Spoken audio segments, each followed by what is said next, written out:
जय माता दी दोस्तों, स्वागत है आपका हमारे YouTube चैनल भक्ति की शक्ति में।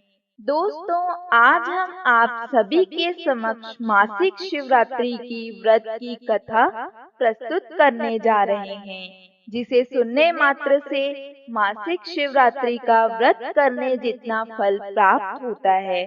तो चलिए शुरू करते हैं। पौराणिक कथा के अनुसार पूर्व काल में चित्रभानु नाम का एक शिकारी जानवरों की हत्या करके अपने परिवार का पालन पोषण करता था। वह एक साहूकार का कर्जदार था। समय पर ऋण ना दे पाने के कारण साहूकार ने शिकारी को बंदी बनाकर बंदी गृह में डाल दिया। संयोगवश इस दिन मासिक शिवरात्रि थी। मठ में हो रही शिवरात्रि व्रत कथा को उसने बहुत ध्यान से सुना। जब शाम को साहूकार ने शिकारी से ऋण के बारे में पूछा, तो उसने अगले दिन सारा ऋण देने की बात कही। तो साहूकार ने शिकारी को बंधन मुक्त कर दिया।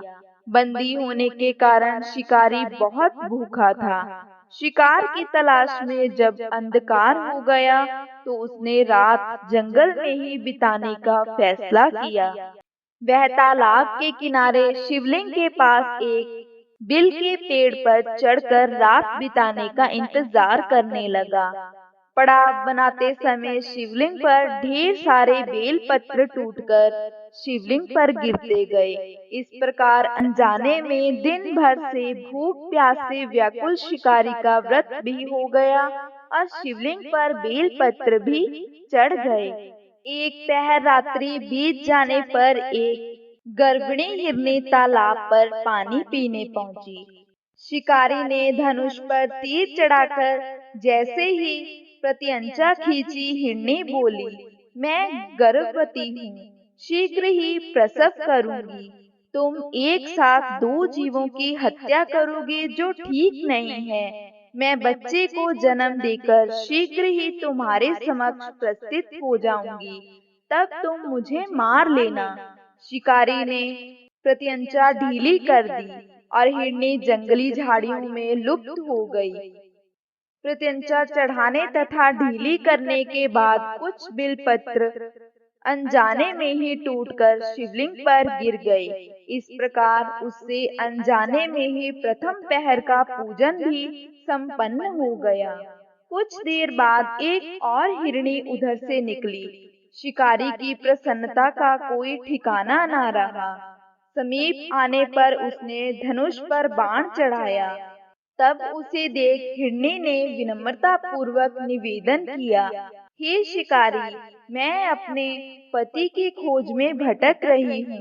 मैं अपने पति से मिलकर शीघ्र ही तुम्हारे पास आ जाऊंगी। शिकारी ने उसे भी जाने दिया। दो बार शिकार को खोकर उसका माथा ठनका। वह चिंता में पड़ गया। रात्रि का आखिरी पहर बीत रहा था। इस बार भी धनुष से लगकर कुछ बेलपत्र शिवलिंग पर जा गिरे तथा दूसरे पहर का पूजन भी संपन्न हो गया। तभी एक अन्य हिरनी अपने बच्चे के साथ उधर से निकली।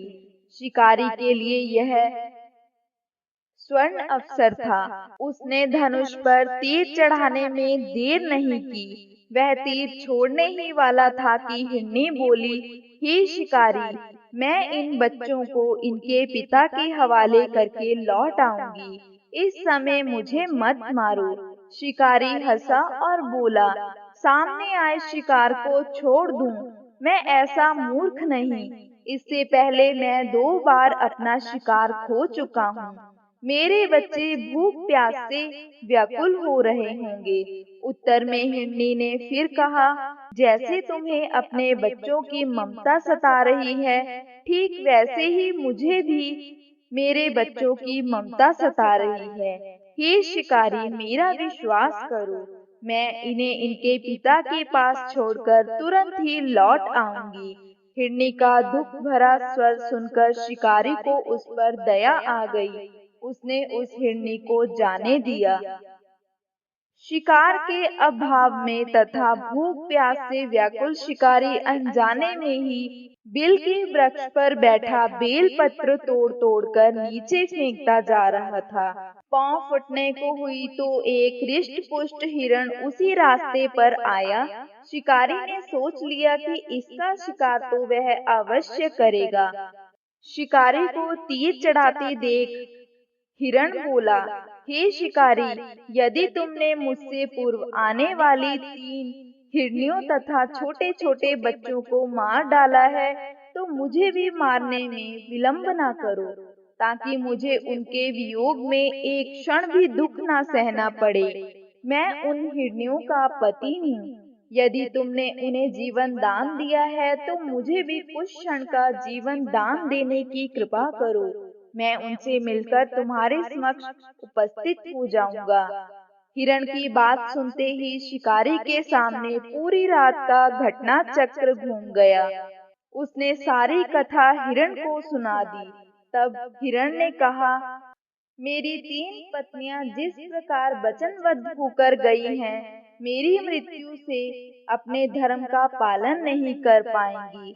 अंत जैसे तुमने उन्हें विश्वास पात्र मानकर छोड़ा है, वैसे ही मुझे भी जीवन दान दो। मैं उन सबके साथ तुम्हारे सामने शीघ्र ही उपस्थित हो जाऊंगा। शिकारी ने उसे भी जाने दिया। इस प्रकार सुबह हो गई। अनजाने में ही शिकारी से शिवरात्रि की पूजा और शिवरात्रि का व्रत पूर्ण हो गया। शिकारी का हिंसक हृदय निर्मल हो गया। उसमें दया भाव का वास हो गया। थोड़ी ही देर बाद वह हिरण अपने परिवार के सहित उपस्थित हो गया, ताकि वह शिकारी उनका शिकार कर सके। किंतु जंगली पशुओं की ऐसी सत्यता, सात्विकता एवं सामूहिक प्रेम भावना देखकर शिकारी को बड़ा आश्चर्य हुआ। उसने हिरण परिवार को जीवन दान दे दिया। अनजाने में शिवरात्रि के व्रत का पालन करने पर भी शिकारी को मोक्ष की प्राप्ति हुई। जब मृत्यु काल में यमदूत उसके जीवन को ले जाने आए, तो शिव गणों ने उन्हें वापस भेज दिया तथा शिकारी को शिवलोक ले गए। शिवजी की कृपा से ही अपने इस जन्म में राजा चित्रभानु अपने पिछले जन्म को याद रख पाए तथा मासिक शिवरात्रि के महत्व को जानकर उसका अगले जन्म में भी पालन कर पाए। हे भोलेनाथ, जैसे आपने एक शिकारी पर अपनी कृपा की, वैसे हम सब पर करना। कथा सुनने वाले का भी भला और कथा सुनाने वाले का भी भला। कथा समाप्त। तो दोस्तों, ये थी हमारी आज की मासिक शिवरात्रि की कथा। अगर आपको ये वीडियो अच्छी लगे तो इसे लाइक करें, शेयर करें और हमारे चैनल को सब्सक्राइब करें। जय माता दी।